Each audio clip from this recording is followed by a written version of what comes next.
আসসালামু আলাইকুম। হিন্দু ভাইদের প্রতি নমস্কার। অন্য জাতির প্রতি রইল আমার আন্তরিক ধন্যবাদ। আশা করি আপনারা সকলেই ভালো আছেন বা সুস্থ আছেন। আপনারা যারা বারবার কমেন্ট করেছেন গুরুজি আমার একটা কালী মন্ত্র দেন, এবং সেই কালী মন্ত্র দিয়ে আমি তেল ভরব। তবে কি করতে পারবেন, এই কালী মন্ত্র দিয়ে আপনাদের মাঝে এই ভিডিওটা উন্মুক্ত করে দিচ্ছি। এই কালী মন্ত্র দিয়ে আপনারা আপনার কাজে সফল হতে পারবেন। তবে দেখেন, এই কালী মন্ত্র দিয়ে আপনারা তেল ভরতে পারবেন, বা যদি খালি হাতে ফু দিয়ে কারোর গায়ে এরাম ছোঁয়া দেন, এরাম এরাম এরাম, তাহলেও সে আপনার বশীকৃত হবে, এতে কোনো সন্দেহ নেই। দেখেন, আপনারা এই কালী মন্ত্র খুব ভয়ঙ্কর শক্তিশালী। তবে যখন মন্ত্রটা জপ করবেন, নিজের দায়িত্বে বসে জপ করবেন। তবে আপনারা কালা কাপড় পরে নেবেন। যখন কালী মন্ত্র জপ করবেন তখন কালা কাপড় পরে নেবেন। আমার শিষ্য সবজ যারা কাজ করতে চায় বা কাজে যারা হারতে না চায়, যে হারিয়ে যাব না, তারা সব কালা কাপড় পরে মন্ত্রটা জপ করবে, এবং মাথায় কালা কাপড় বাঁধবে, গায়ে কালা কাপড় দেবে, যেটার পরে বসবে মাটির উপরে কালা কাপড় পরে, তারপরে মাটির উপরে বসবে। তাইলে দেখবেন বিদ্যা আগুন বরাবর আপনার বিদ্যায় কাজ করবে, এবং এটা গুরুবিদ্যা। আর দেখবেন যেগুলো গুরুবিদ্যা সেগুলো মুখ দিয়েই বলে, তার কোনো বই পুস্তক থাকে না। গুরুবিদ্যার কোনোদিন বই হয় না, গুরুবিদ্যার খাতাও হয় না, বইও হয় না। তা আপনারা সুন্দর কাজটা মুখস্থ করবেন। অমাবস্যার দিন, প্রতি মাসে অমাবস্যা আসে একবার, রাত 12টার পরে আপনারা মুখস্থ করবেন।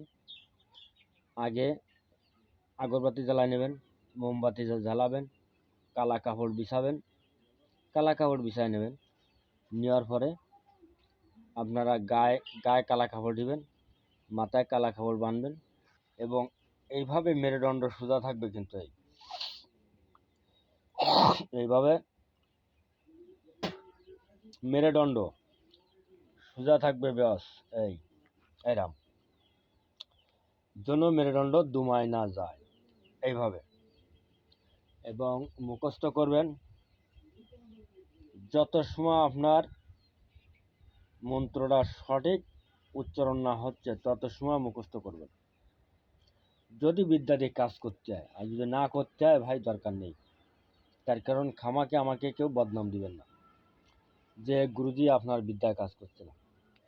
আমার ইউটিউব চ্যানেলে হাজার প্রকারের বিদ্যা আছে, সব বিদ্যা দিয়েই আমার শিষ্য সাবতরা কাজ করছে, আমার লোকজনে কাজ করছে আল্লাহর রহমতে। আর আমার এই বিদ্যা জগতে আমি কত গুরুর কাছে আমি গেছি, ছোটবেলার থেকে আমি কিন্তু গুরুর পিছনে ঘুরতাম। আমি জায়গা জমি দান দৌলত বেচে কিনে সবাই গুরুর পিছনে, কিন্তু কোনোদিন সঠিক বিদ্যা আমাকে কেউ দেয়নি।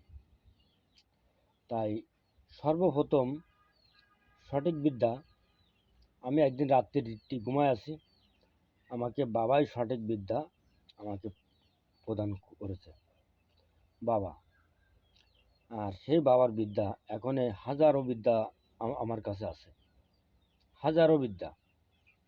আমি কিন্তু লেখাপড়া খুব কম জানি, তবে হাজারো বিদ্যা আমার কাছে আছে। আর আমি যেসব কাজকর্ম করি আল্লাহর রহমতে যদি আপনারা খাওয়াতে পারেন, মাখাতে পারেন, তা 12 ঘন্টা, 24 ঘন্টা, 36 ঘন্টা, 48 ঘন্টা এর ভিতরে আপনার হাতে নাতে ফলাফল পাবেন। তা দেখেন, আমার বাংলাদেশে বহু প্রকারের গুরু আছে, তবে আমি তাকে মনতেই ভালোবাসি। আমি আমি তাকে বাজান বলে ডাকি। সে মাঝে অসুস্থ ছিল, আমি তার জন্য দোয়া বা কামনা করতাম আল্লাহর কাছে যে আল্লাহ আমার বাজানকে তুমি সুস্থ করিয়ে দাও। তা আমার বাজানের তার নামটা হচ্ছে ইব্রাহিম কবিরাজ। আমার বাজানের নাম ইব্রাহিম কবিরাজ। দেখবেন আমার এই বাজানের ভিতরে কোনো ছলনা চাতনা নেই। যেটা দেবে সঠিকভাবে কাজ করতে পারলে আপনারা কাজে উপকার পাবেন। আর আজকে যেটা আমি আপনাদের দিচ্ছি গুরুবিদ্যা, এটা কালীমন্ত্র। তবে দেখেন, এই খালি বাওয়াতে যদি 21 বার ফু দেবেন, 21 বার ফু দিয়ে এরাম মনে করেন মেয়ে হোক আর ছেলে হোক, যদি তার গায়ে হাত দেওয়া যায়, সে আপনার বশীভূত হবে, তখনই হবে। তবে দেওয়ার টাইম ভুলভাল আমাকে বললে হবে না। এই খালি হাত গায়ে দেওয়ার টাইম আছে ঠিক 12 রাতে 1টার ভিতরে। আপনার কথা যে শুনছে না, আপনি 21 বার এই বিদ্যাটা হাতে ফু দিয়ে এরকম মুট করে ডাকবেন। তারপরে মুটটা ধরে নিয়ে যায় বলবেন, ভাই কেমন আছিস? তাৎক্ষণিক মাত্র সে আপনার বশীকৃত হবে। কিন্তু মন্ত্রটা মুখস্থ করা লাগবে। অমাবস্যার দিন কালা কাপড় পরবেন, মাথায় বাঁধবেন, আমি তো সব বলে দিছি। তারপরে আপনারা কাজ করবেন। আর আমার থেকে যদি ব্যক্তিগত কোনো কাজ করে নিতে চান, আমার বাড়িটি খুলনা জেলা, ডুমুরিয়া থানা, 4 নম্বর খুলনা ইউনিয়ন। আমার নাম গুরুরিয়াত কবিরাজ। তবে আপনাদের মাঝে আমি বিদ্যাটা দিচ্ছি। আমার বিদ্যাটা যদি আপনাদের কাছে ভালো লাগে, আপনারটা বেশি বেশি করে লাইক করবেন, দয়া করে শেয়ার করে দেবেন। তবে দেখেন, এইভাবে আপনারা বাওয়াত করলেন। শ্মশানের কালী, মশানের কালী, কালীঘাটের কালী, এই বাহাত পড়া দিলাম আমি অমুকের গায়ে, অমুক জনের সঙ্গে সঙ্গে আমার সাথে বশ হয়ে যায়। যদি না যায়, দুহাই মা কালী চণ্ডীর 2 পুত্র কার্তিক গণেশের মাথা খায়। শ্মশান কালী, মশান কালী, কালীঘাটের কালী, এই বাহাত পড়া দিলাম আমি অমুকের গায়ে, অমুক যেন আমার সাথে সঙ্গে সঙ্গে বশ হয়ে যায়। যদি না যায়, দুহাই মা কালী চণ্ডীর 2 পুত্র কার্তিক গণেশের মাথা খায়। শ্মশান কালী, মশান কালী, কালীঘাটের কালী, এই বাহাত পড়া দিলাম আমি অমুকের গায়ে, অমুক যেন আমার সাথে সঙ্গে সঙ্গে বশ হয়ে যায়। যদি না যায়, দুহাই মা কালী চণ্ডীর 2 পুত্র কার্তিক গণেশের মাথা খায়। এইভাবে আপনারা 21 বার হাতে ফু দেবেন, দিয়ে তার গাড়ে হাত দেবেন। তবে টাইম কিন্তু আমি বলে দিছি ভাই, 12টার থেকে 1টা এর মধ্যে করবেন। তবে আশা করি আমার চ্যানেলের মধ্যে আমার নাম্বার আছে, আমার সাথে ফোনে কথা বলে অনুমতি নিয়ে নেবেন। আল্লাহ হাফেজ, ধন্যবাদ, সকলে ভালো থাকুন।